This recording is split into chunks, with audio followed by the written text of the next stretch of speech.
السلام علیکم ورحمۃ اللہ وبرکاتہ۔ پاکستان ریلویز میں ایک نئے ولاگ کے ساتھ آپ کی خدمت میں حاضر ہیں۔ انسان نے چاند پر بہت پہلے قدم رکھ چکا تھا، لیکن اب انسان چاند کے اوپر ٹرانسپورٹیشن کا انتظام کرنے جا رہا ہے۔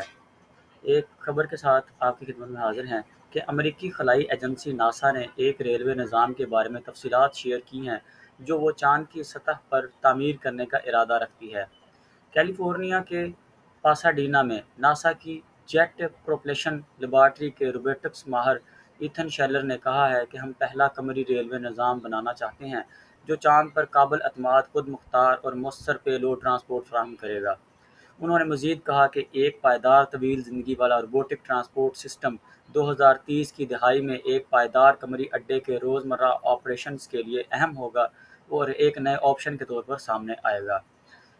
قمری ریل کی تجویز کو ٹریک پر لچکدار لیویٹیشن یا فلوٹ کہا جاتا ہے۔ ناسا نے کہا ہے کہ اس طرح کا ریلوے نظام چاند پر روزمرہ کے کاموں کے لیے بہت اہم ہوگا۔ خلائی ایجنسی نے کہا ہے کہ فلوٹ کا بنیادی مقصد چاند کے ان علاقوں میں نقل و حمل کی خدمات فراہم کرنا ہوگا جہاں خلا باز سرگرم ہیں۔ اس میں چاند کی مٹی اور دیگر مواد کو چاند کی سطح کے مختلف علاقوں تک لے جانا شامل ہوگا۔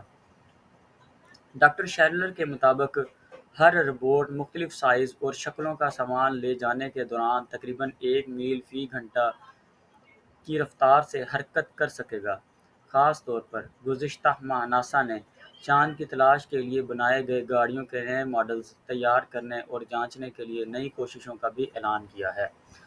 اب وہ دن دور نہیں کہ جب چاند کے اوپر بھی ٹرانسپورٹیشن ہوگی، ریل گاڑیاں چلیں گی اور دوسری گاڑیاں چلیں گی، وہیکلز چلیں گی۔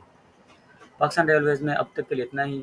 آئندہ حاضر ہوں گے ایک نئے بلاگ کے ساتھ۔ اپنا خیال رکھیے گا۔ اللہ حافظ۔